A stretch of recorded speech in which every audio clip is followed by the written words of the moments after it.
푸른 투물이요.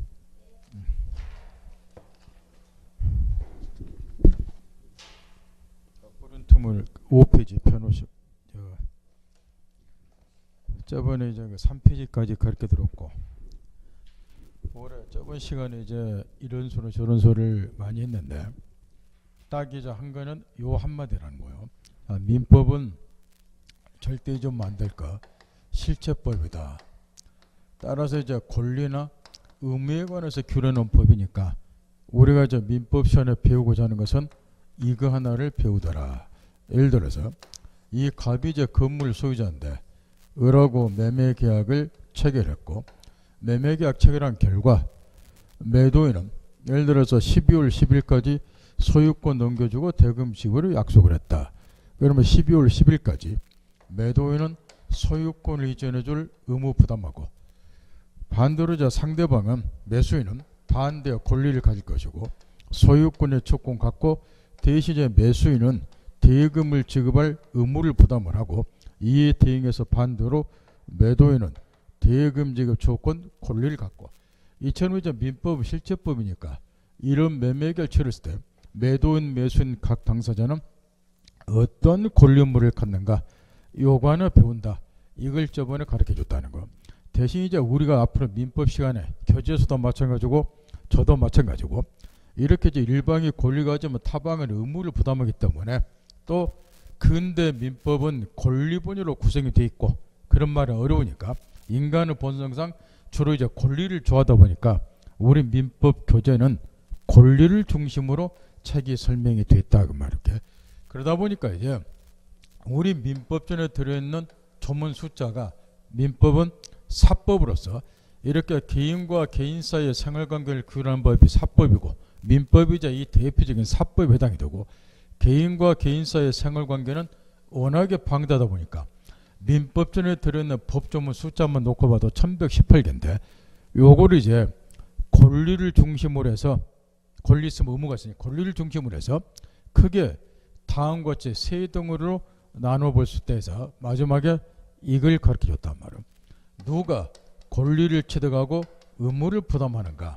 먼저 권리 주체에 관해서 우리 민법에 규정이 되었고 우리 민법상 권리 주체는 여러분처럼 살아있는 사람 자연인하고 그 다음에 이제 자본주의가 고도로 발달되면 여러분 같은 자연인보다는 각종 이제 법인들이 보다 더 왕성한 사회적 활동 거래 등을 하다 보니까 이 법인에게도 권리 주체가 될 수 있는 자격을 인정을 해주고 있다 해서 우리 민법에서 자연인과 법인이 권리 주체로서 규정이 되었고 그 다음에 두 번째로는 여기서는 이제 이 두 사람이 뭐를 대상으로서 권리 취득하고 의무를 부담하는가 요 건물을 대상으로 해서 소유권의 주권 갖고 얘는 의무를 부담하더라.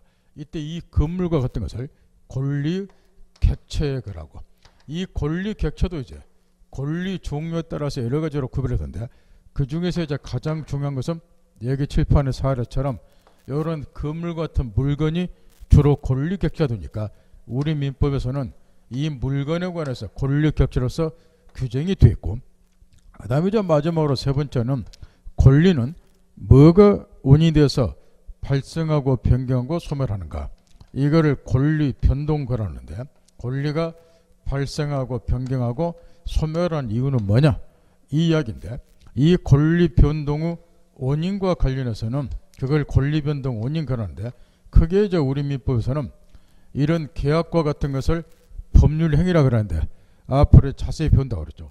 그래서 계약과 같은 법률 행위가 원인되어서 권리 변동이 대부분 일어나고 일면식도 없는 사람 사이에서는 그러나 저번에 들어준 것처럼 상속처럼 법률 행위에 의하지 아니하고 권리 변동이라는 경우도 있고 이걸 이제 다른 말로는 법률로 규정한 권리 변동 이 이야기라니까 권리 변동 원인은 크게 둘로 나누어져 있고 이에 관해서 우리 민법에 규정이 됐다. 그래서 1118개 조문을 권리를 중심으로 해서 분류를 해보면은 이렇게 세 등으로 우리가 나눠볼 수 있고 이때 이제 우리 중개업무하고 직접 관련 있는 것만 시험범위에 들어가다 보니까 주체 객체는 일단 시험범위에서 제외가 되고 권리 변동이 이제 시험범위에 들어가는데 그 중에서도 중개업자가 하는 일이 이런 매매 계약을 체결하면 이 계약이 성사되도록 알선을 여부를 하는 게 중개업이고, 요 계약과 같은 걸 법률 행위라 그러니까 이 법률 행위가 중개업의 대상이 되니까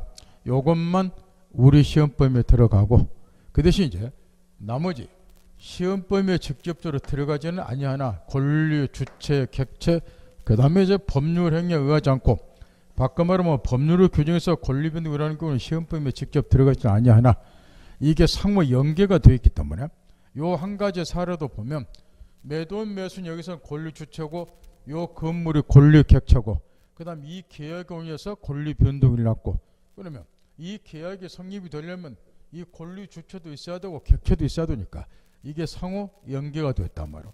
따라서 직접적으로는 법률 행위한 권리 변동 요것만 우리 시험에 들어가나 나머지 것도 다 시험하고 직접적 간접적으로 관련이 있기 때문에 나머지 것도 필요한 범위에 신경을 써야 된다면 여기까지를 저번에 가르치고, 이 줄거리를 법공부는 세부적인 거, 뭐 법률 용어에 집착해서 세부적인 거 암간단 거 그려봐야 평생 가봐야 실력 안 느니까 가장 중요한 것은 큰 줄거리를 먼저 잡을 줄 알아야 된다는 거. 집 짓는 거하고 똑같이 생각하는 거요. 집 질 때도 기둥 세우고 먼저 지방공사 물을 철저히 해야 되고 기둥 세우고 큰 골격 하고 그 다음에 이제 안에다 창도 달고 세부적인 공사를 하는 거니까 법공부도 세부적인 게 집착해서 절대 오류를 범하지 않도록 해야 되고, 저번에 몇 가지를 신신당부를 했는데 그 중에 하나가 이런 걸 당부를 했어요. 집에 가실 때 단 한 개도 머릿속에 남기지 말고 학원에서 배운 걸 깨끗이 잊어먹고 가시라고. 왜 그게 필요하냐?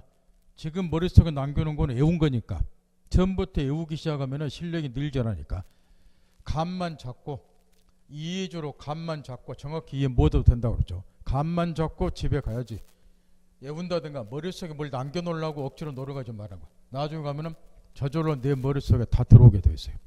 그럼 여기까지가 큰 줄거리고, 거기 지금 뿌리트물에 4페이지 5페이지 보면은 민법상의 법률 용어 쭉 쓰였는데 특히 이제 추정, 간주, 선의, 악의 제3자 대항하지 뭐한다 이런 거는 앞으로 매 시간마다 우리가 써먹여야 돼요. 따라서 이제 지금 당장 이거를 외우고 그릴 필요는 전혀 없고 공부하다 보면 이게 무슨 의미인지 저절로 알게 되었어요. 저절로 알 때까지 인내심 기르라는 거예요. 인내한 사람이 빨리 실력이 늘고 빨리 합격하니까 서두르고 미리 외우고 그러지 마라 그 말이에요. 따라서 거기 쓰여있는 용어들은 이따 오늘 이 시간부터 하나하나 배우니까 지금은 읽어볼 필요도 없고, 저번에 또 마지막으로 이것부터 했어요. 이 프린트물은 지금 배우고 집어 던질 것이 아니고 내년 시험 보기 전날까지 이 프린트물 옆에 두고 필요할 때마다 계속 읽어보시라고. 그럼 읽어볼 때마다 새로이 왜 민법생이 이걸 계속 읽으라겠는가 이해할 수 있다고. 그 이해하는 순간 합격권에 들어가니까 그때까지 기다리면서 계속 반복해서 읽으라는 거예요. 따라서 이제 우측에 권리로 넘어가서 그러면 이제 권리 없고 그 다음에 상대방의 의무를 부담하니까 민법은 이제 권리를 중심으로 이제 설명이 되었고, 따라서 먼저 권리부터 살펴보자. 다시 하기요. 우리 민법은 실체법이다. 따라서 권리명으로서 배우는 법이다. 요걸 항상 염두에 두는 거예요. 그럼 이제 권리는 뭐고 의무는 뭐냐 이걸 구체적으로 살펴봐야 되는데 이걸 하기 전에 먼저 이제 몇 가지 전제할 것이 좀 있다는 거예요. 그게 뭐냐 그러면은 이런 거예요. 저번에 이제 제가 들어오자마자 이런 걸 가르쳐 줬다는 거예요. 이 건물에 대해서 두 사람이 10월 10일 날 매매를 했고 다음과 같이 약속을 했어요. 11월 10일 날 모르자 계약실험서 매수인이 통상 계약금을 교분하고 한 달 뒤에 중도금 지불의 약속, 한 달 뒤에 매도인은 소유권 이전하고 매수는 잔금 지급을 약속을 했다. 근데 이제 문제는 이런 약속을 이 사람들이 꼬박꼬박 제 날짜에 지키기만 하면 분쟁이 생길 일 없다 그 말. 이런 사람들 우리는 법 없이도 살 사람 요를 이야기한다고 그랬어요. 바꿔 말하면 이 두 사람 사이에는 사회 규범이 필요가 없다 그 말이에요. 근데 한 사람이 약속을 어길 수가 있으니까 매수인이 중도금 지금 중도금 안 준다, 분쟁이 생긴다, 이걸 방치하면 사회 공통관계가 깨지기 때문에 이 두 사람 사이의 분쟁을 해결해 주겠어. 대립되는 이해관계를 조절하기 위해서 필요한 것이 사회 규범이다. 저번에 들어오자마자 이걸 가르쳐 줬어요. 그런 다음에 또 이제 뭘 가르쳐 줬느냐. 이런 사회 규범에는 법이라고는 사회 규범도 있고 도덕도 있고 종교도 있고 관습도 있고 여러 가지 사회 규범이 있다. 이때 이제 이 경우에 이제 두 사람 사이의 이 분쟁을 해결하기 위해서 이 매매 계약의 사회 규범 중에서 만약에 법이 적용이 됐다. 그럼 이 두 사람 사이의 매매 계약이 법에 의해서 규율이 돼요. 물론 법에는 민법도 있고 형법도 있고 소송법도 있고 뭐 상법도 있고 여러 가지 법이 있는데 우리는 지금 민법 시간이니까 여기서 말하는 법은 민법. 특히 요 매매는 개인과 개인 사이 생활관계에 해당이 되니까 사법의 규율 대상이고 따라서 사법에 해당이 되는 우리 민법이 규율할 것이고 한 사람이 약속 어기면 분쟁이 생길 때 대비해서 그러면 요 경우 이제 이 매매 계약이 이 법에 의해서 규율이 되게 되면은 이 매매 계약을 법률 용어로 설명드려야 돼요.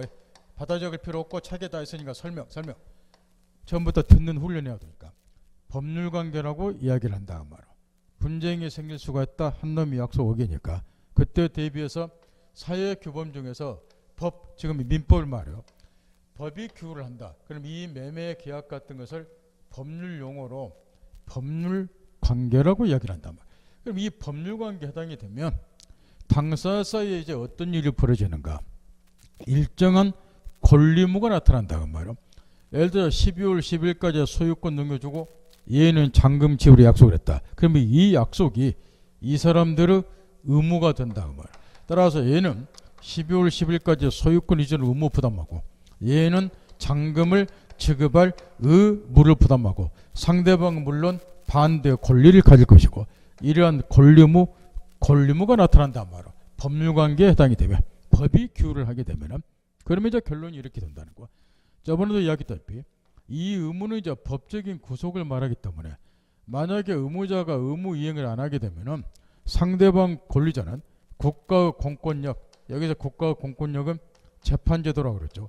국가 공권력을 통해서 이자 의무를 강제로 이행을 시키거나 또는 손해배상 청구를 한단 말이야. 얘가 얘를 상대로 해서 전날제 잔금 지급 안 하면 대금 지급 청구 소송을 제기할 수 있다. 그 이야기. 이게 국가 공권력이니까.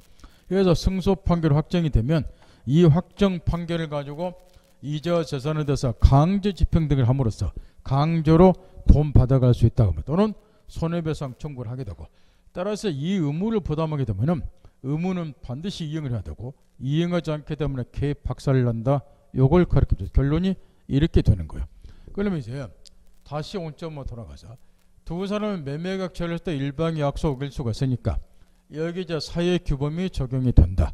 그 중에서 이제 여기에 법이 적용이 되면은 여기에 법률관계가 해당이 되고 법률관계 되면은 당사자에게 일정한 권리무가 나타나게 되고 따라서 일방이 예상한 대로 약속을 어기게 되면은 타방은 국가 공권력을 통해서 이자의 약속을 강제로 이행시키거나 손해배상 청구를 함으로써 이 분쟁을 해결해 준다. 그 이야기예요. 이런 거를 법률관계 이렇게 이야기를 한다는 거.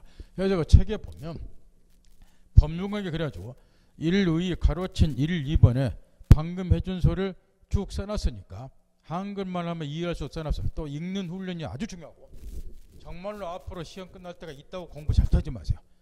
앞으로 공부 뭐 2년 3년 한 사람들이 또 나중에 와요. 합격자 발표가 되고 나면 그러면 여러분들 코치한다고 뭘 암기하는 방법 등을 가르쳐 주는데 이런 말 절대 듣지 말라는 거.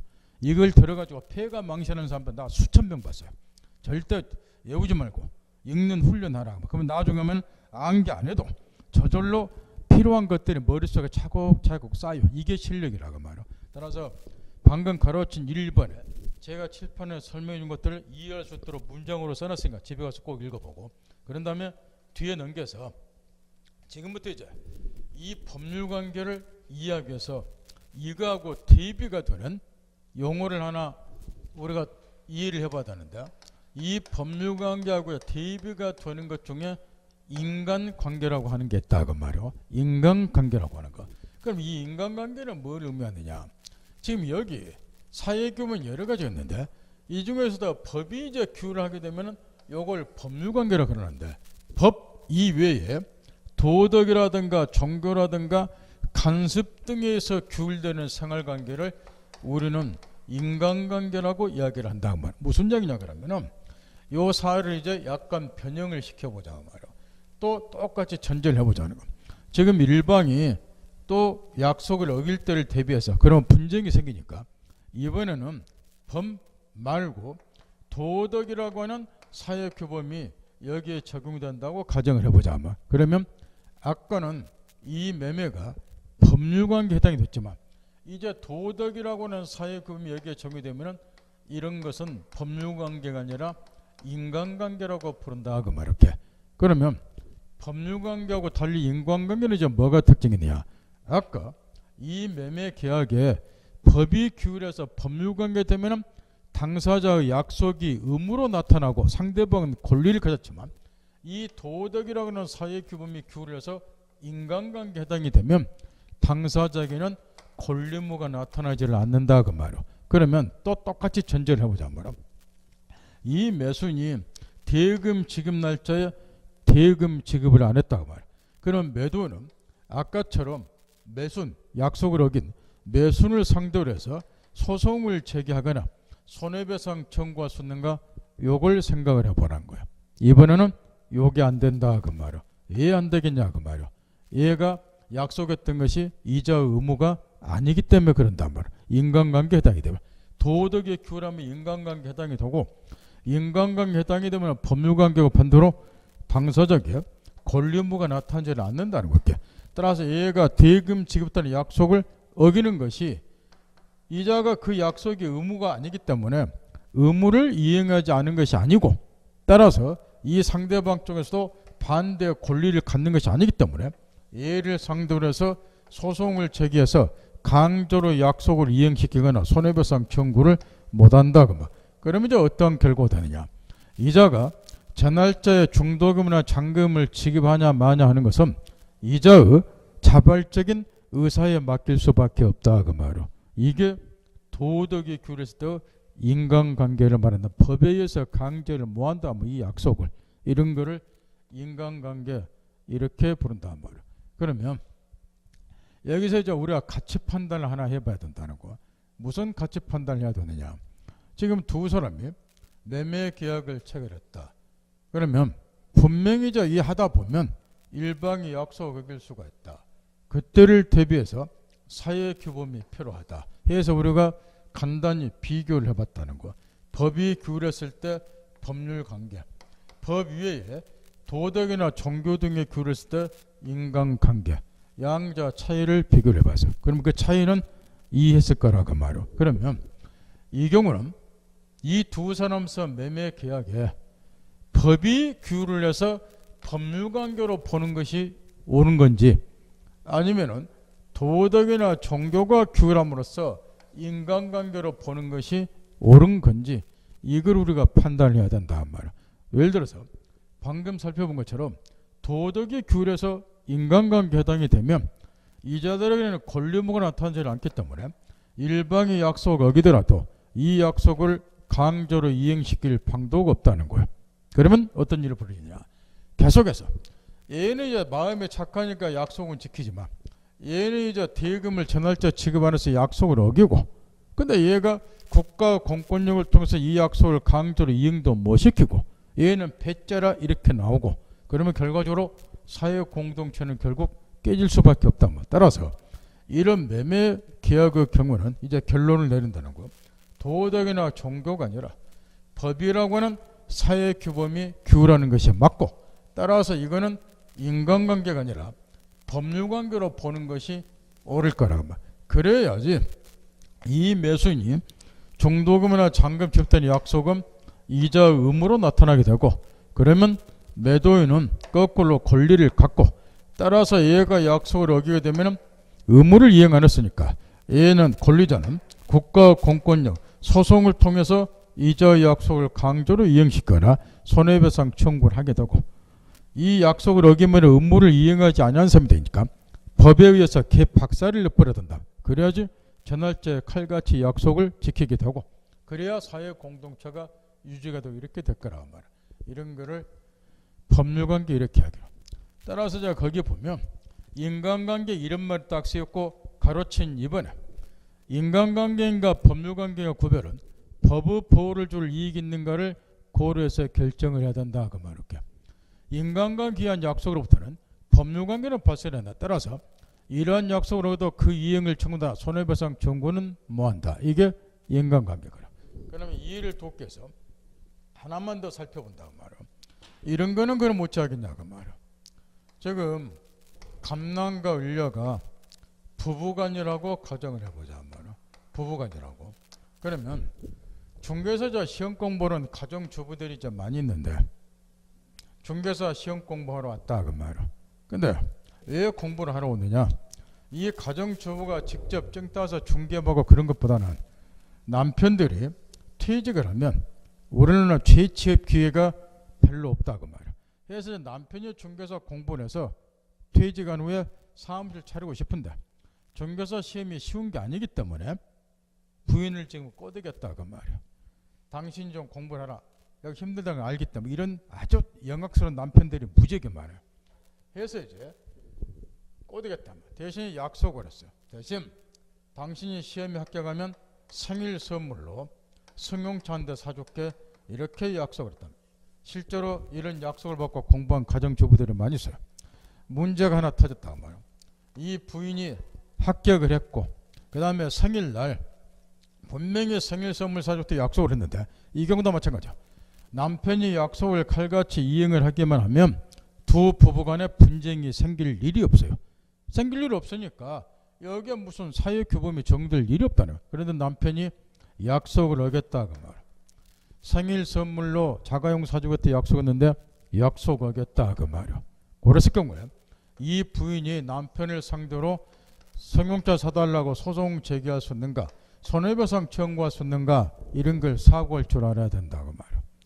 만약에 이 경우에 이제 약속 어길 때를 대비해서 똑같이 사고하라는 거.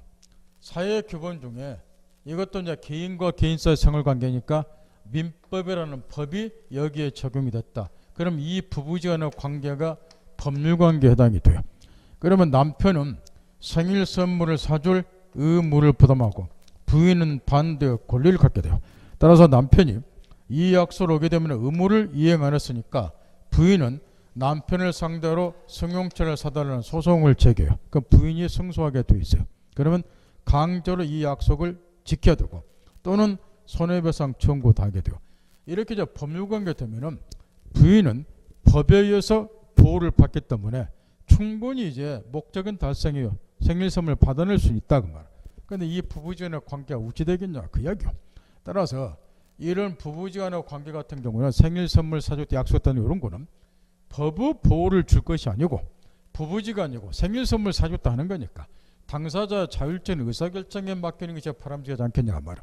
따라 이런 경우는 법이 아니라 도덕이라는 사회규범이 규율하는 게 맞고 따라 이 부부지간의 이 생일 선물 사줬다 약속한 것은 법률관계가 아니라 인간관계로 보는 것이 옳을 거라고 말이야.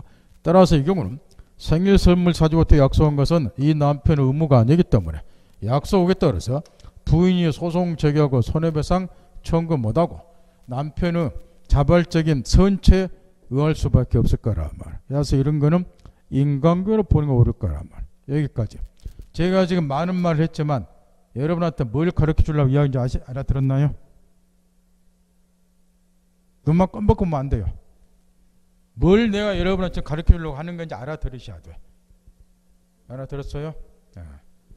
그러면 우리가 실생활에서 인간관계란 말을 많이 쓰잖아요. 어떨 때 주로 쓰는가요? 근데 인간관계란 말을 아주 안 좋아하는데 친한 친구끼리 만나면 이러죠. 나한테 사기칠 만한 친구놈이 와서 너와 나서 인간관계 어떠한 세상에 네가 그럴 수 있는 이런 말 쓰는 아들 많아요. 그런 애들 특히 조심하세요. 그건 반사기꾼들이에요. 왜 인간관계란 말 쓰는지 알겠나요? 너와 나 사이는 법이 개입할 필요가 없는 그런 관계다 그 말이야. 그러니까 돈 좀 빌려주라 그 말이야. 그 다음 내가 약속 어기겠다 그 이야기야. 그래도 너는 나를 상대로 소송 제기가 손해배상 청구하지 말아라 요 이야기라고 말이야. 그런 애들은 대부분이 사기꾼이라고 말이야. 인간관계란 말 좋아하지 마세요. 이해했죠? 법공부는 이렇게 하시는 거예요. 애울 나가지 마라 말. 이거 이전 먹어도 상관없어요. 다음에 또 배워. 자꾸 하다 보면은 본인이 알아들어 이제. 집에 가서도 써먹으라고 말이야. 그 정도에서 말하듯이 거예요.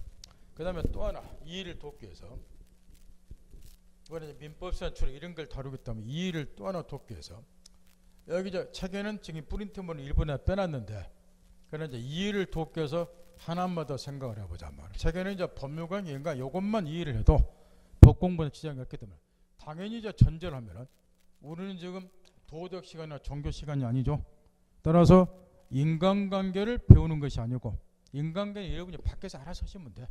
너와 나서 인간관계 따르냐 뭐 친구들 만나 그러면 되고, 우리는 민법이나 법을 배우는 시간이니까 당연히 법률관계를 민법시간에 배우겠죠. 인간관계 배우는 게 아니고 이제 전제를 딱 했다고 말이에요. 근데 이제 이의를 돕기 위해서 이 법률관계, 인간관계 중간 단계에 해당이 되는 것도 있어요. 이런 것들은 생활에 필요한 거니까 이런 걸 잘 생각을 해보는 거예요. 법 공부를 어떻게 해야 되겠는가. 호의관계라고 하는 게 있다 그 말이에요. 요즘 이제 이런 것도 자주 문제가 되기 때문에 호의관계라고 하는 것은 호의에서 어떤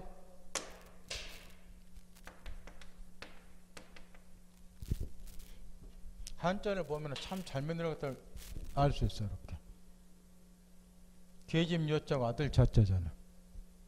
남자 여자 만나니까 어째요? 좋아하잖아요. 그래서 좋아할 호자잖아요. 이게. 그러니까 한자 잘 알면 법 공부도 잘해요.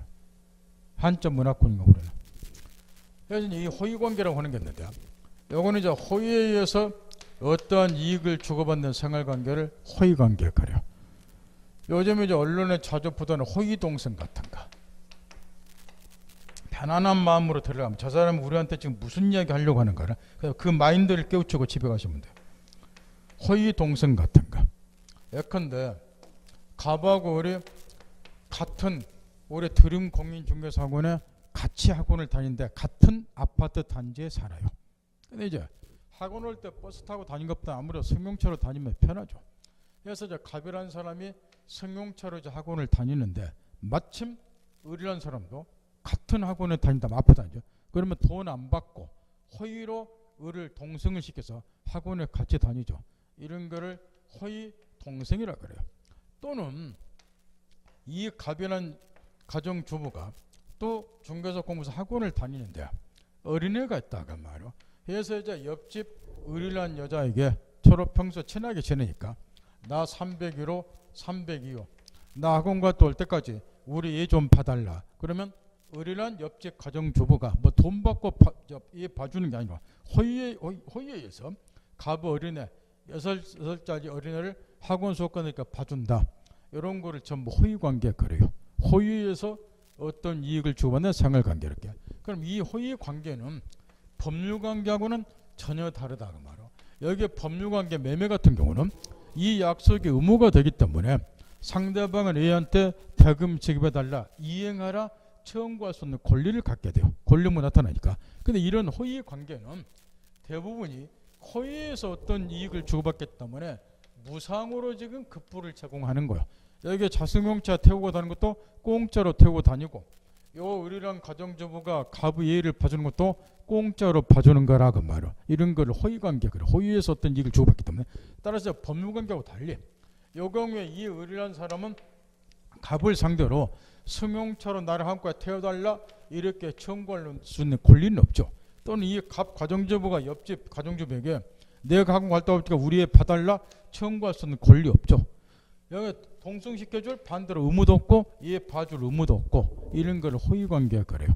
따라서 호의관계는 대부분이 무상으로 저 급부를 제공을 하고, 요거는 법률관계 밖에서 시작해서 법률관계 밖에서 대충 끝나니까 법이 개입할 여지가 없어요. 그런데 이제 이것도 한 가지 문제가 있다는 거. 그게 뭐냐 그러면은 이 갑이 운전하고 가다가 운전 부주로 전봇대를 들이받아 버렸어요. 해서 이 호의관계 수반에서 을에게 손해가 발생했다. 팔뚝이 부러지고, 또는 을 가정주부가 갑이 학원 공부를 하는 동안에 얘를 봐주고 있다가 공짜로 좀 봐주고 있는데 잠깐 얘 어린애 소홀히 관리한 결과 어린애가 침대 모서리에 머리통을 찧어버려가지고 머리통이 깨졌다 그 말. 해서 이제 호의관계 수반에서 손해가 생겼다 그 말. 이때부터 이제 돈 문제가 걸려있기 때문에 사고해 보세요. 무슨 일이 벌어지겠는가? 이 경우도 지금 호의관계니까 호의관계 수반에서 지금 을에게 동생들과 손해가 생겼다. 갑에게 애 어린애가 머리통 깨져서 손해가 생겼다. 그러면은 을은 갑이 돈 받고 태워준 게 아니고 호의로 태워줬으니까 내가 모든 손해 감수하자. 내 돈으로 치러받자. 돈 수백만 원. 여기서도 이 옆집 가정주부가 우리의 돈 받고 봐준 게 아니고 그냥 봐줬으니까 우리의 머리통 깨진 건 내 돈으로 치러받자. 이러면은 법 없이도 살 세상이겠죠. 그죠? 이런 부채 같은 사람 있어요? 없잖아요. 우리나라 사람 돈 문제만 생기면 눈이 뒤집어지니까. 이거를 두 사람 싸워 자율적 의사결정에 맡기게 되면 이게 맨날 싸우다가 세월 다 간다면 사회공통이 깨져요. 따라 이때는 이제 법이 개입할 수밖에 없으니까 이 호의관계 수반에서 손해가 발생이 되면은 이때부터는 뭐로 바뀌게 되느냐? 이게 법률관계로 바뀌게 된다 그 말이야. 손해가 생기면 그러면은 요 을은 갑을 상대로서 손해배상 안 해주면 그냥 손해배상 해줄 의무가 생기는 거. 여기도 마찬가지고 여기도 마찬가지고. 손해배상 안 해주면 소송을 제기할 수 있어요. 이렇게. 그래서 이제 호의관계 수반에서 손해가 발생했더니 법률관계로 바뀌게 되고 다만 이 경우에 이제 운전을 한 갑, 무상으로 공짜 예를 받는 을 각각 이제 손해배상 의무를 부담을 할 건데 여기서도 이제 한 가지를 더 사고를 해야 될 것이 지금 동생을 한 을에게 600만 원 손해가 생겼다. 또는 얘를 맡겨놓은 학원에 공부를 했었는데 얘 잘못 봐서 머리통 깨져서 300만 원 손해가 생겼다. 그건 발생된 손해 전액을 배상을 해줘야 되는가? 이런 게 좀 문제가 생기는데 그건 또 아닐 거라고 말이야. 왜냐? 이게 돈 받고 태워주고 돈 받고 봐줬다면 발생된 전 손해를 배상하다고 청구하겠지만 이거는 호의로 봐주는 거예요.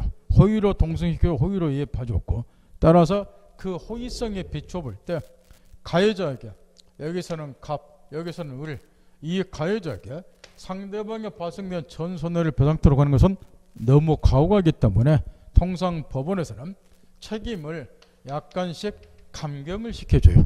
경우에 따라서는 면책도 시켜주고 이런 식으로 논리전개가 된다고 말합니다. 따라서 첫째, 법에서 규율되는 생활관계는 법률관계라 한다.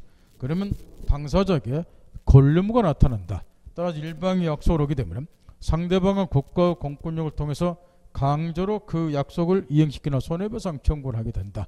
그 반대가 인간관계다.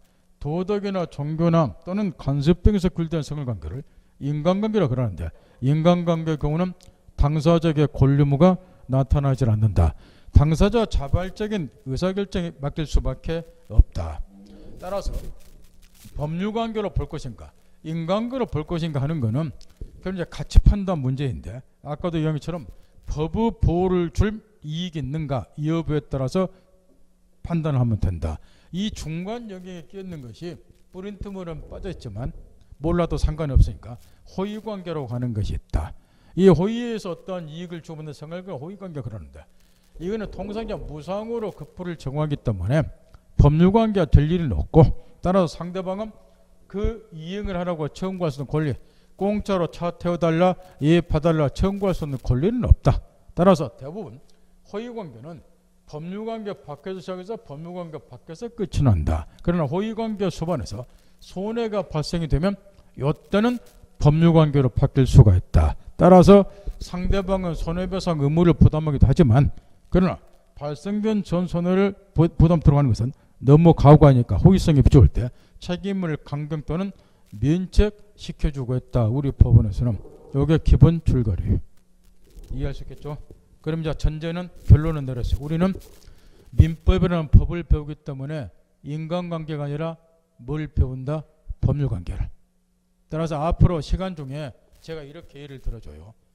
아무 말 안 하고 그럼 알아들으시라고 말이에요. 이렇게 매매 딱 예를 들어주면 제가 기계처럼 매도인은 대금지급 조건 권리 갖고 매수인은 대금지급 의무 부담하고 매수인은 소유권의 조건 갖고 매도인은 소유권의 부담한다. 이렇게 예를 들어줘요. 그럼 뭐가 전제가 되어 있다? 민법이라는 법이 규율해서 법률관계가 되어 있다. 이걸 전제하는 거예요. 이제 인간관계 이런 거는 여러분이 알아서 밖에서 알아서 하시는 거예요. 사회생활하면서. 그것이 이제 인간관계가 생활 용어가 아니라 법률 용어다. 그래서 인간관계는 이런 특징을 갖는다. 그거는 알고 생활하시라고 말이에요. 그럼 이제 우리 민법이라는 법을 배우니까 법률관계를 전제로 한다. 따라서 제가 시간 중에 설명할 때 또 우리 민법 교수도 마찬가지예요.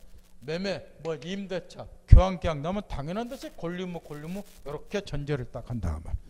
그래서 결론 하나 딱 내려놨고, 우리는 이제 민법이라는 법을 배우니까 인간관계나 호의관계가 아니라 법률관계를 전제로 해서 민법 공부를 한다.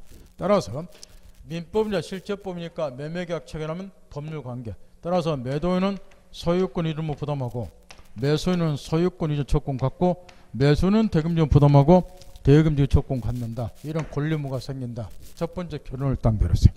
그런 다음에 이제 그 권리자 의의와 관련해서 앞에 시간에 이제 가르치는 줬지만 권리란 뭘 말하는가? 학자들마다 여러 가지로 개념적을 하는데 거기 쓰였다시피 권리란 얼정한 이익을 누릴 수 있도록 법이 인정하는 힘을 말한다.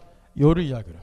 어떠한 이익 누리는 것이 권리라고. 그 대신 권리는 단순 이익을 누리는 게 아니라 법에 의해서 이익을 누릴 수 있도록 보호를 해준다는 거예요. 이걸 권리라고 그래요. 그러니까 아까 이야기한 것처럼 상대방이 뭐 안 하면 의무 이행 안 하면 권리자는 국가 공권력부터 강제로 의무를 이행 시간 손해배상 청구를 하는 거예요. 그런 식으로 이해하면 되고, 앞으로 시간 중에 권리하고 비슷하지만 권한이라든가 권능이라든가 권원이라든가, 특히 이제 권한이라든가 권원이라든가 이런 용어는 자주 나온단 말이야. 지금부터 이런 거를 자유로 갖고 놀으라는 거야. 거기 이제 물론 내우라는 소리는 아니에요. 이해를 해야 되니까. 거기 이제 권리하고 비슷하지만 권한이라는 것은 뭘 의미하느냐. 나중에 우리가 그 밑에 보면 대리권이 얘가 들어졌죠. 요 대리권이 여기서는 아주 중요해요. 뒤에 권자가 들어갔지만 요거는 권리를 말하는 것이 아니라 권한을 말한다 그 말이야. 그러면 권한은 뭘 말이야? 개념에 쏘는 말로 되어 있다는 거야. 타인을 위하여 그자에게 일정한 법률 효과를 발생하는 행위를 할 수 있는 법률상의 자격을 말한다 이렇게 되어 있는데, 잠깐 여기서 그 개념 정의에 법률 효과란 말이 지금 들어가 있죠. 타인을 위해서 그자에게 일정한 법률 효과를 발생하는 행위를 할 수 있는 법률 자격을 말한다. 법률 효과란 말이 나오는데 여기 다 칠판 보세요. 이 용어는 앞으로 지겹도록 매 시간마다 우리 교재에 나오니까 여기서 용어 정리 하나를 하고 넘어가자 말이야. 지금 두 사람이 이제 매매계약을 체결한다. 그러면 과정은 지금 이렇게 될 거라는 거예요. 과정은 이 매도인이 매수인에게 예를 들어서 건물 팔고 싶다. 그러면 내 건물 1억 원에 살래. 이런 거를 청약이라 할 것이고, 조건이 맞으면 매수인이 그래 1억 원에 살게 승낙을 할 것이고, 그럼 양의사피 합치가 돼서 두 사람 사이에 건물에 대한 매매 계약이 성립이 될 것이고, 그럼 이제 일방이 약속일 수가 있으니까 여기에 개인과 개인 사이의 생활관계니까 사법, 민법이라는 법이 규율을 할 것이고, 그러면 이제 법률관계 해당이 되니까 당사자에게는 그 약속이 의무로 나타날 것이고, 따라서 이제 12월 20일까지 소유권 넘겨주고 대금지로 약속했으면 매도인은 소유권 이전 의무 부담하고, 반대로 매수인은 소유권 이전 청구권 가질 것이고, 얘는 대금지 의무 부담하고 얘는 대금 지급 조건 권리 가질 것이고, 이처럼 권리의무가 나타난단 말이야. 이게 법률관계니까. 그러면 여기 이제 칠판의 사례에서 이 당사자에게 발생이 되는 권리의무 이런 거를 법률 용어로 지겹도록 교재에 나와요. 법률 효과라고 이야기를 한다. 매 시간마다 이런 용어들 나온다. 법률 효과, 당사자가 발생하는 권리의무 이런 거를 이따 이제 이 법률 효과를 발생시키는 원인, 여기서는 두 사람이 매매 계약을 체결했으니까 이게 원인이 되어서 권리의무가 발생이 됐단 말이야. 이때 법률 효과를 발생시키는 원인, 이 계약과 같은 것을 법률 용어로 법률 요건이라고 한다 그 말. 법률 효과를 발생시키는 원인, 요거를 법률 요건. 그 다음에 이제 마지막으로 이 법률 요건을 구성하는 개개의 사실, 여기서는 계약이 성립되려면 청약과 승낙 의사표시 합체가 돼야지 계약이 성립이 돼요. 이 법률 요건을 구성하는 개개의 사실, 청약 의사표시나 승낙 의사표시 이런 거를 법률 용어로 법률 사실이라고 이야기를 한다 그 말이야. 이때 이제 법률 효과, 당사자 발생 권리 법률 효과를 발생하는 원인, 요 계약 같은 것 법률 요건. 이 법률 요건을 구성하는 계계의 사실, 청약이나 승낙 같은 것을 법률 사실 이렇게 이야기해요.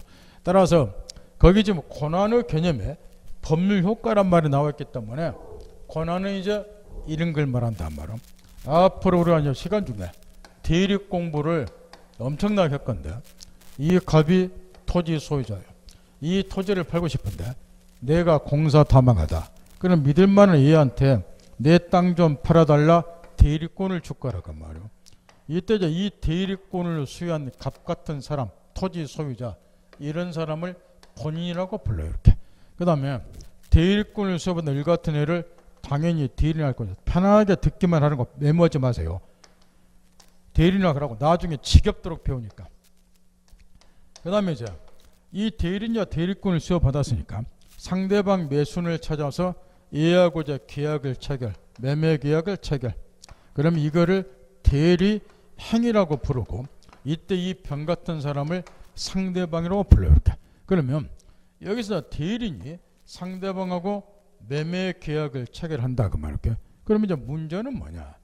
매매라고 하는 행위는 요 대리인이 했다 그 말. 계약 체결은 대리인이. 그런데 이 매매로부터 발생되는 법률 효과, 여기서 법률 효과는 매매 계약 결과 당사자 발생의 권리물을 말한다고 그러죠. 그럼 이 매매 계약 체결은 얘가 있어요. 그러나 이 매매로부터 발생이 되는 소유권 이전 의무, 매도인은 소유권 이전 의무나 대금직 조건 가지니까 대금직 조건, 이 권리무가 행위자인 매매 계약을 체결하는 행위자인 대리인에게 기속되는 게 아니고 여기 토지 소유자 본인에게 모든 법률 효과가 기속이 된다 그 말할게.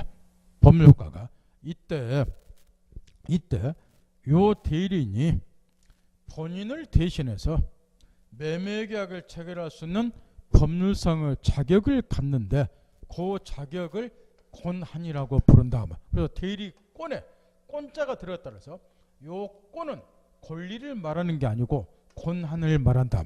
대리권을 수여하면 얘는 이 본인을 위해서 매매 계약을 체결할 수 있는 법률상의 자격을 갖는 거렇게. 그러면 권리무는 누구한테 갖느냐?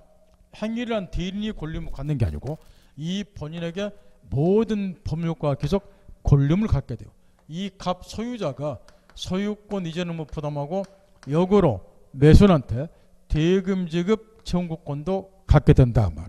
이런 거를 권자가 붙었지만 권리가 아니라 권한이라 그러고. 그러면 거기 지금 개념 마지막 줄을 의미심장하게 한번 읽어보란 말이야.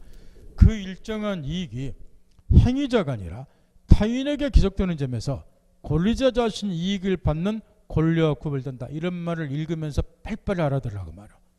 이해할 수 있겠나요? 권리는 누가 이익을 얻는 거요? 권리자 자신이. 근데 권한은요? 여기 보세요. 이 대리는 대리 권한을 갖잖아요. 그러면 계약처에 따라서 이익을 얘가 얻는 게 아니고 이 타인 본인에게 모든 이익이 기속이 되잖아요. 따라서 권한하고 권리는 구별해야 됩니다. 아직 이해 못하면 나중에 대리 공부할 때 대리권이 나오니까 그때 또 공부를 하면 돼요. 그러니까 억지로 막 머리에 다 물러가지 마라 말이야. 이해 안 되면 안 되는 대로, 되면은 되는 대로 세월 넘기면 된다고 말이야. 이해도 못하면서 억지로 외워봐야 그건 썩은 지식이 돼버려. 그럼 나중에 쓰레기만 머릿속에 담기기 때문에 실력이 늘질 않아요. 그 다음 권능은 아주 이해하기 쉬워요. 이런 걸 말하기 때문에 우리가 나중에 물권법에서 소유권을 배우게 되는데 이 소유권을 우리가 소유권을 개념 정의를 할 때 통상 이렇게 한다는 거예요. 소유권이라는 권리는 소유자가 자기 소유물을 사용, 수익, 처분 등 무엇이든지 할 수 있는 권리를 말한다. 이렇게 개념 정의를 해요. 소유자가 갑이 휴대폰 소유자다. 그러면 내 거니까 내가 휴대폰을 내 마음대로 사용도 하고 요걸 남한테 빌려주고 대가 받을 수도 있고 요걸 내 거니까 처분할 수도 있고 사용, 수익, 처분 등 무엇이든 할 수 있는 권리를 말하는데 요때 이제 소유권의 내용 중에 사용, 수익, 처분이란 말 들어가서 이때 사용권 이런 거를 권능이라고 부른단 말이에요. 수익권, 이런 걸 권능이라고, 권리의 내용을 이루는 하나하나의 사실을 말한다. 요거를 권능이라고 부르는 거야. 사용 권능, 수익 권능, 처분 권능, 저거를 합쳐서 우리가 권리라고 부른다, 이렇게 이야기를 한단 말이야. 권리의 내용으로 이루고 있는 하나하나의 법률상의 힘, 이런 거를 권능이라고 그래요. 시간 중에서 또 아주 많이 써먹는 것이 권온이란 말이에요. 이것도 나중에 민법에는 권온이란 정당한 권온 이런 말을 찾아 나오니까 개념법 자료더라고. 물론 이제 개념은 또 쏘는 말로 되어 있어요. 일정한 법률상 또는 사실상의 행위를 하는 것을 정당화시키는 원인 내지 권온, 근원을 권온이라고 한다, 이렇게. 예를 들어서 이런 걸 생각해. 이럴 때 이제 권온이란 말이 자주 튀어나온다는 거예요. 다시 하게요. 진짜 이 뿌린 틈을 10분 이상 읽어야 돼요. 틈 날 때마다 이런 기본이 안 되어 있기 때문에 나중에 민법 공부할 때 개발 세발이 돼요. 지금 가르쳐주고 이 기초는 앞으로 2번 다시 강의 안 해요. 그러면 이 뿌린 틈을 가지고 여러분이 알아서 공부를 해야 된다고 말이에요. 시험에 직접 들어가는 것도 워낙에 방대하기 때문에 그걸 강의하는 것도 벅차요. 그러니까 이 기초는 기초 입문과정에서 마스터를 해야 되는데 왜 재수 3선 사람들의 실력이 늘지 않고 계속 떨어지느냐? 기초를 모르면서 안 것처럼 착각하고 앉아있기 때문에. 그래서 기초를 다시 배워야 되는데 그 사람들은 꼭 나중에 1월부터 공부하러 와요. 그러니까 기초가 계속 안 되는 거예요. 그러니까 본인이 왜 떨어진지를 몰라. 기초가 안 돼서 떨어지는, 자기는 기초를 안다고 착각하고 살아요. 그 착각을 깨우치지 않는 한 계속해서 몇 년간 고생해야 된단 말이에요. 여기서 권온이라는 말은 이런 걸 말해요. 예를 들어서 갑이적금 토지 소유자란 말, 이런 거 할 때 이제 권온이라는 말에 지겹도록 나온다는 거. 그런데 갑의 토지에다가 을이 건물을 짓고자 한다, 그렇게. 그러면 만약에 갑의 토지에다가 을이 무단으로 건물을 짓게 되면 갑의 토지에 대한 소유권을 침해하는 거야. 그러면 갑이 내 땅이다, 유시간 편을 보면 내가 소유자다, 그러니 건물 철거하라, 철거 청구를 하게 돼요. 그럼 얘는 철거할 의무가 있기 때문에 철거해야 된다고 말할게. 그런데 만약에 여기에 이 을이라는 사람이 토지를 사용할 수 있는 권리를 가지고 있으면 건물 철거 안 해도 되겠죠.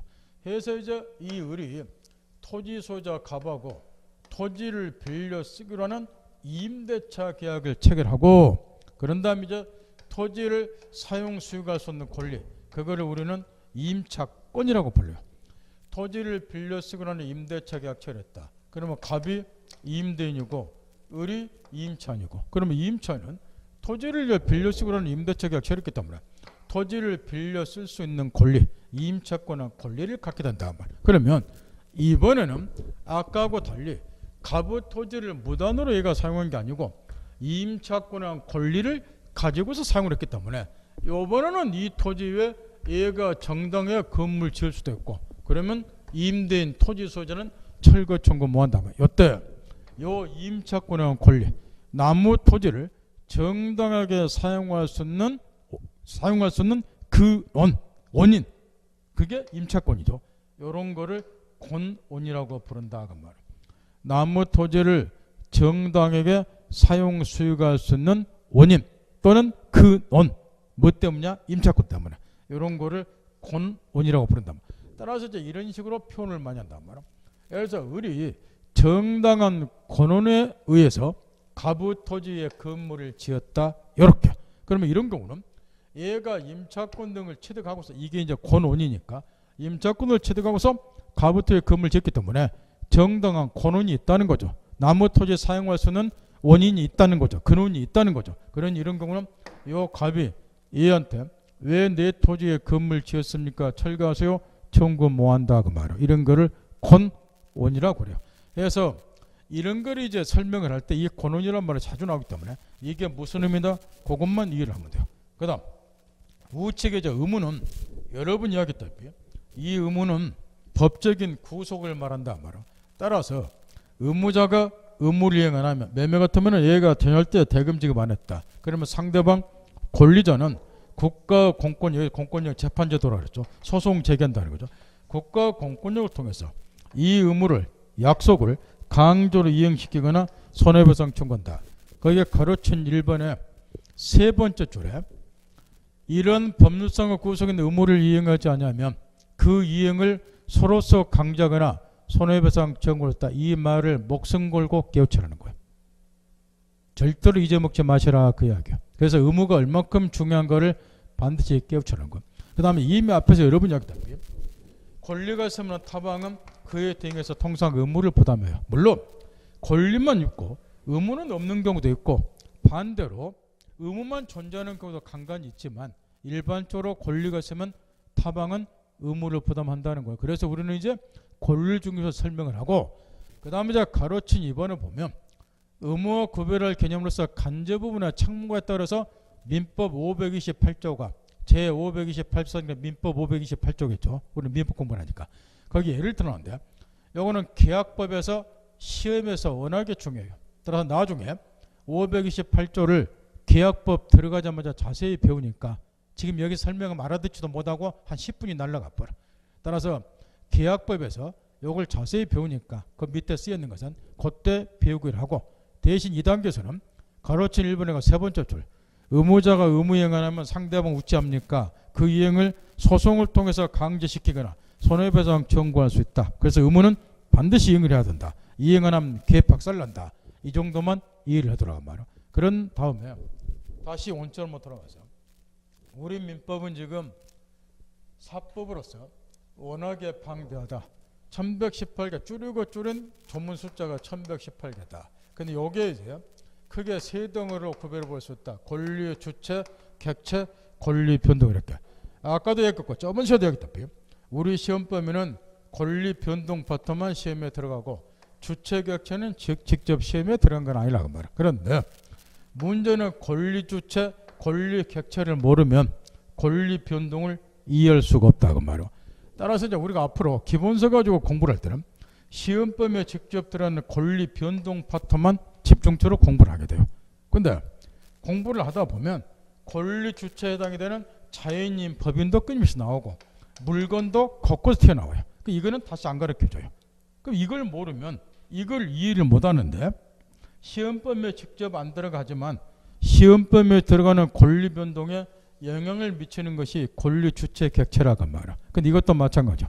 중개사 공부 2년, 3년, 5년씩 한 사람이 권리 주체 객체도 모르고 앉아있으니까 실력이 늘 수가 없다고 말이야. 공부를 안 한 사람도 중개사 시험 55점은 맞아요. 그러니까 착각을 하는 거야. 조금만 운 따르면 60점 맞을 수 있다고. 근데 그 한두 문제 올리는데 몇 년이 걸려. 기초가 안 좋기 때문에. 그래서 이것도 마찬가지고 권리 주체 객체도 이 입문 과정에서 집중적으로 가르쳐 드릴 것이고 이걸 계속해서 읽어봐야 된다는 거예요. 계속해서 기본서 가지고 이 권리 변동 공부할 때 이게 끊임없이 나오기 때문에 그때는 한마디만 하고 넘어가 버려. 의사 능력, 권리 능력 이런 거죠 하고 한마디 하고 넘어가는데 기초 입문 과정 안 들은 사람은 이 말을 못 알아듣는다는 말이야. 그러니까 이게 이해가 안 되는 거예요. 따라서 권리 주체 객체는 직접 시험 범위에 안 들어가나 권리 변동 시험 범위에 들어가는 파트를 이해하기 위해서 목숨 걸고 깨우치셔야 돼요. 먼저 이 권리 주체에는 자연인과 법인이 있다. 우리 민법상 이걸 여러 번 이야기해 줬고 여러분 같은 살아있는 사람 자연인과 법인은 지금은 이제 모른다 하더라도 공부하는데 지장이 없기 때문에 보다 더 중요한 자연인을 중심으로 해서 일단 몇 가지 공부를 좀 해둬야 된다는 거예요.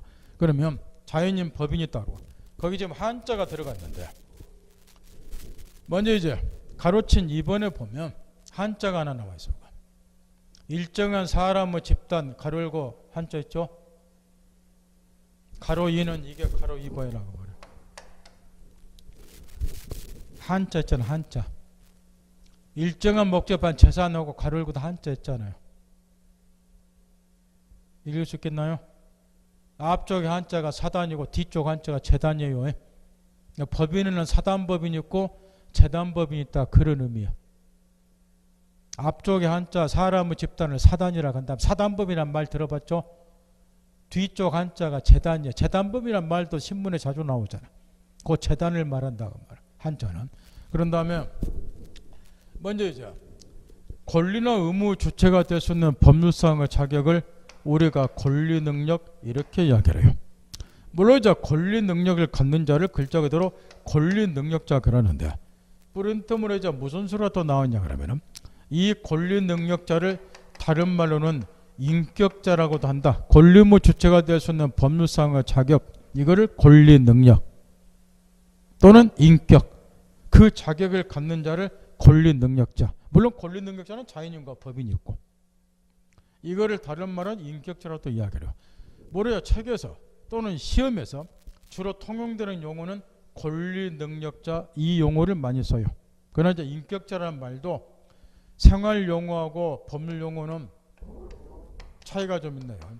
우리가 생활에서 쓰는 인격자는 인품이 뛰어난 사람을 말해요. 그런데 법률 용어로서 인격자는 이코르 권리 능력자를 말한다. 권리 의무 주체가 될 수 있는 법률상의 자격 갖는 자, 권리 능력자를 말해요. 그래서 인격자란 말이 혹시라도 나오면 생활에서 쓰는 인격자하고 법률로서 인격자는 다르다. 그 정도만 이해하면 되고, 주로 통용되는 용어는 권리 능력자 이렇게 이야기해요. 여기서도 마찬가지예요.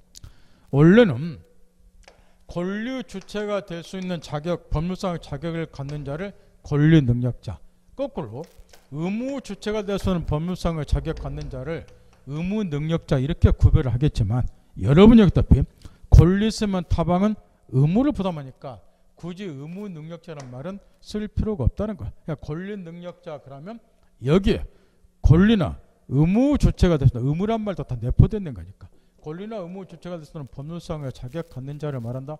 이렇게 이해하면 되고, 그러면 여기 권리 능력자는 우리 민법상 자연인과 법인이 있다. 요게 이제 권리 주체를 말하는 거니까. 그런 다음에 이제 이 자연인과 관련해서는 뭔만 좀 이해를 하면 되느냐, 요것만 좀 이해를 해두라는 거예요. 거기 이제 뒷페이지를 넘기면 권리 능력자 해가지고 이런 말이 쓰였어요. 가로 1번에 이제 민법 3조에 모든 자연인은 다시 하게요. 권리 주체 이코르 권리 능력자, 권리 의무 주체가 될 수 있는 법률상의 자격을 갖는 자. 우리 민법상 자연인과 법인이 있더라.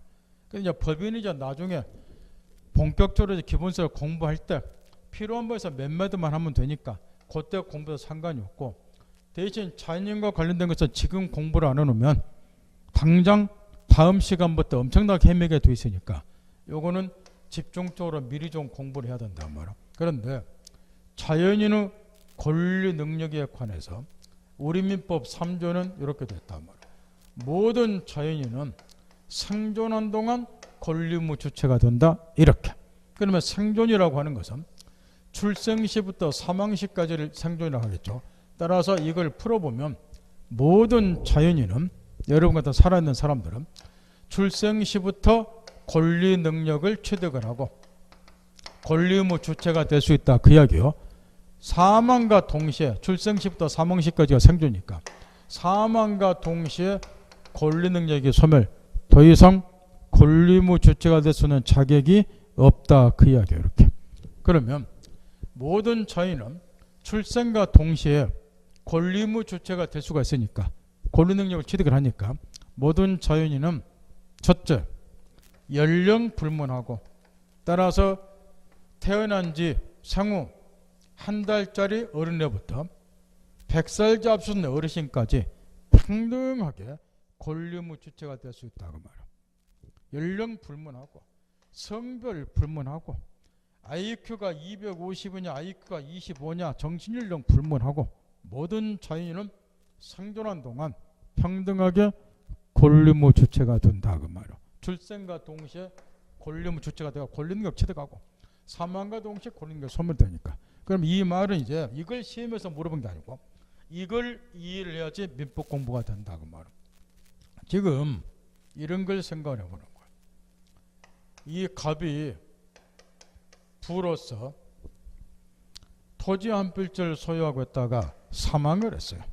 그러면 갑은 사망했으니까 권리 능력이 소멸, 더 이상 토지에 대한 소유자가 될 수 없다는 거예요. 그래서 상속이 개시가 되는 거예요.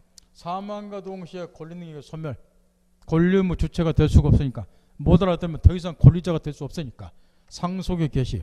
근데 상속인이 유일하게 3살짜리 어린 유아 을밖에 상속인이 안 남아있더라 그 말이야. 그러면 이 토지에 대한 소유권은 누구한테 넘어갔느냐? 이제 상속이 있으니까 상속인이 넘어가요. 그럼 이 3살 먹은 어린애는 그야말로 부동산이 뭐고 아무것도 모르는 애지만 이 토지에 대한 소유자가 될 수 있다 없다? 요것 묻는 거예요. 요것만 이해하시면 돼. 얘도 토지에 대한 소유자가 될 수 있다 그 이야기예요. 요 3살 먹은 어린애도 살아있게만 하면 권리 능력, 권리 의무 주체가 될 수 있으니까 이 토지에 대한 소유자가 될 수 있다. 요걸 깨우치라 그 말이에요. 대신 얘는 3살 먹은 어린 유아기 때문에 이 토지가 뭘 의미하고 토지 거래 어떻게 하고 토지 관리 어떻게 하고 아무것도 모르겠죠. 그럼에도 불구하고 권리 능력자는 권리 능력자니까 이 토지에 대한 소유자가 될 수 있다. 요런 이야기예요. 대신 이따 한 단계를 더 나가게 되면은 이 어린애가 이 토지에 대한 소유자는 되겠지만 상속이니까 대신 이 어린애는 토지가 뭔지도 모르니까 관리도 못하고 토지 매매도 못하겠죠. 그래서 그걸 대신해 줄 사람이 필요해요. 그게 이따 바로 대비해주면 법정 대리인이라고 그래요. 이렇게. 따라서 이 경우는 3살 먹은 어린이지만 권리 능력자가 되니까 이런 거 생각하면 신문에 이런 게 보도가 되죠. 재벌들 손자들 5살짜리 어린애 7살 어린애가 부동산도 수백억 원어치 가지고 있고 주식도 수백억씩 가지고 있죠. 신문에 간혹 나죠. 이제 그 말이 무슨 말인지 알아듣겠나요? 걔도 어린애지만 소유자가 다 될 수 있기 때문에 그러는 거야. 재벌 손자들 요거 뒤지게 얻어먹잖아요. 세금도 안 내고 그러니까. 그러니까 신문 보면서 이제는 우리가 법 공부를 하다 보면 신문이나 텔레비전 방송을 볼 때 민법 관계 등이 엄청나게 나와요. 그게 다 민법하고 관련 있는 것들이 많이 나온다 말. 그럼 나올 때마다 재벌들 손자들이 부동산을 수백억씩 가지고 있다. 그러면 이런 걸 떠올리라 말. 아, 걔가 5살짜리 어린애지만 민법상 권리 능력자이기 때문에 그 부동산 소유자는 될 수 있다. 이런 걸 떠올리라고 말이야.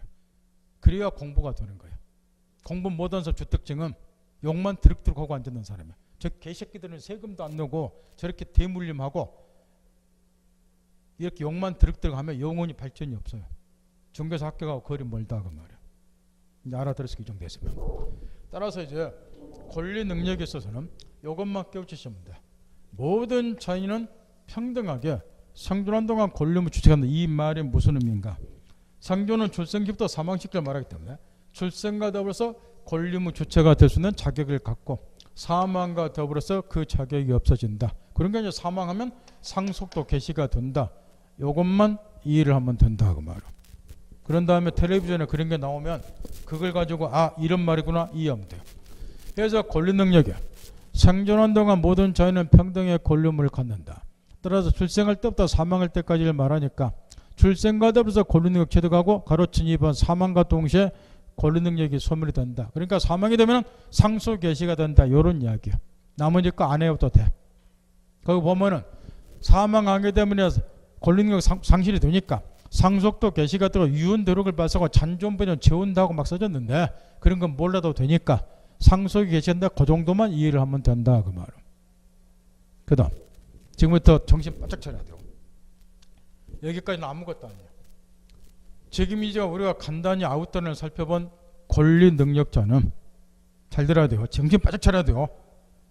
권리 능력자는 그야말로 어떤 자가 권리나 의무 주체가 될 수 있는 법률상의 자격이 있냐 없냐를 그야말로 추상적으로 판단하는 거예요. 그러니까 이제 어린아이도 권리 능력자가 되고 이렇게 되는 거예요. 이렇게. 그런데 여기서 이제 문제가 하나 있다는 거예요. 여러분 같은 자연인이 구체적인 행위를 통해서 어떠한 행위를 통해서 실제로 권리를 취득하고 의무를 부담하려면 그 행위를 할 만한 지능 수준을 따로 가지고 있어야 되는 거야. 여기 지금 예를 왼쪽에 보자 말이야. 요 갑은 살아있는 사람이야. 권리 능력자라 그 말이야. 여기 건물의 소유자가 될 수 있어요. 그건 내 거니까 요걸 이제 매매한다고 생각을 해보자. 그러면 이 갑이라는 사람이 매매라고 하는 행위를 통해서 구체적으로 이러한 권리나 의무를 권리 취득하고 의무를 부담하려면은 얘가 이 매매라고 하는 행위를 할 만한 지능 수준을 별도로 가지고 있어야 된다 그 말이야. 어떤 행위를 통해서 실제 권리 취득 의무를 부담하려면 그 지능 수준을 오늘 2단계 뭐라고 부르느냐? 의사 능력이라고 부른다 그 말이야.